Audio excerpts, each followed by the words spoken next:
नमस्कार मित्रांनो, स्वागत आहे आपले माझ्या चॅनलवर। तर आज आपण एक रेसिपी बनवणार आहोत। त्याला लागणार आहे गव्हाचं पीठ 1 वाटी आणि थोडं ज्वारीचं पीठ, हे पण याच्यामध्ये टाकून घेते, बघू शकता, आणि चवीपुरतं मीठ।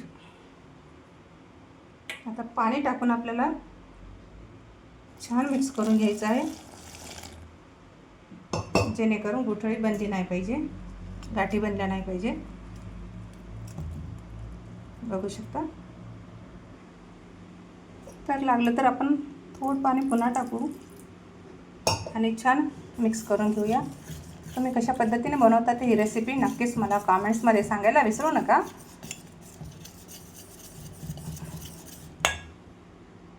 थोडं पाणी आणखीन एकदा घालून घेऊया आणि छान मिक्स करून घेऊया,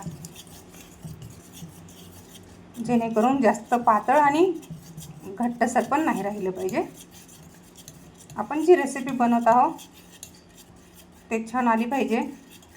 तर बघू शकता बॅटर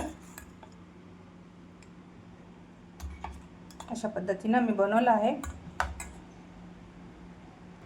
तर मी इथे पॅन ठेवला, गॅस चालू केला, एक थेंब तेल टाकून घेता याच्यामध्ये आणि तेलाने छान आपल्याला ग्रीस करून घ्यायचा आहे तवा।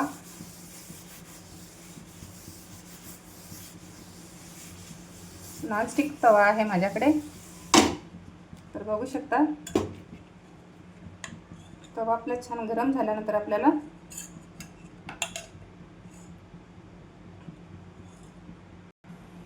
तर तवा आपला गरम झाला आहे।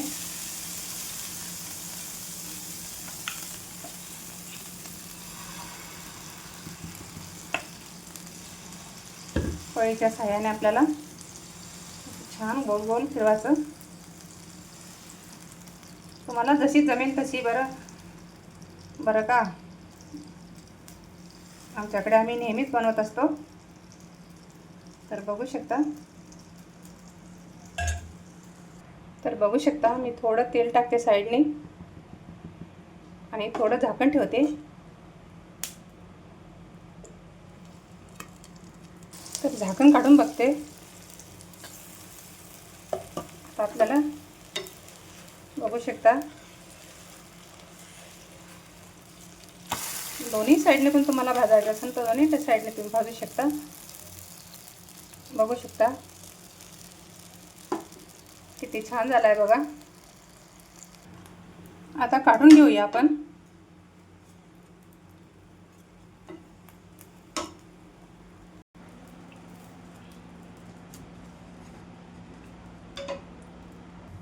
असे टाकून घ्यायचे आपल्याला, छोटे किंवा मोठे तुम्हाला जमेल तसे। दोन्ही बाजूने तुम्ही छान शेकून घेऊ शकता। थोडं तेल लावलं तर छान निघतात आणि मऊ लुसलुशीत। तुम्ही चटणीसोबत किंवा लोणचं कशासोबत पण खाऊ शकता। आता तर आंब्याचा सीझन चालू आहे, नक्कीच रसासोबत तुम्ही खूप छान ही रेसिपी रसासोबत नक्की ट्राय करू शकता।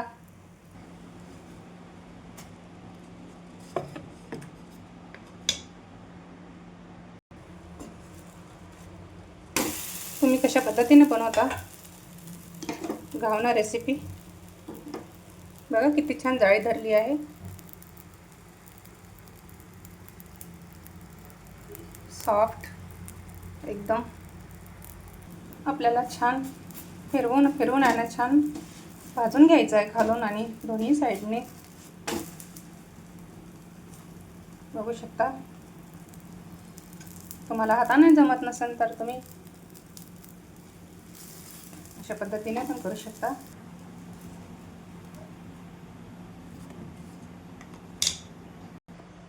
तर बघू शकता हे पण आपण काढून घेऊया प्लेटमध्ये, सर्विंग प्लेटमध्ये।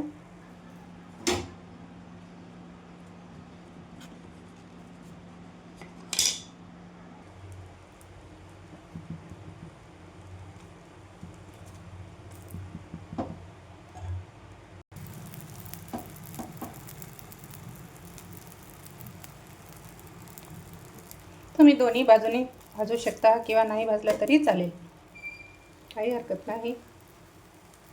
तर आपले गव्हाचे पिठाचे तयार झाले आहे. तर आता आपल्याला रस ठेवायचा आहे. याच्यामध्ये रसामध्ये आम्ही तूप टाकून खात असतो, साजूक तूप. तर तुम्हाला ही रेसिपी कशी वाटते नक्कीच कमेंट्समध्ये सांगायला विसरू नका. साधी आणि सोपी, चविष्ट, पौष्टिक, अगदी घरगुती साहित्यामध्ये नक्कीच बनवा आणि मी केलेली रेसिपी तुम्हाला आवडेलच. परत भेटूत आपण एक नवीन व्हिडिओमध्ये. तोपर्यंत मस्त खा, स्वस्त राहा आणि स्वतःची काळजी घ्या. धन्यवाद मित्रांनो.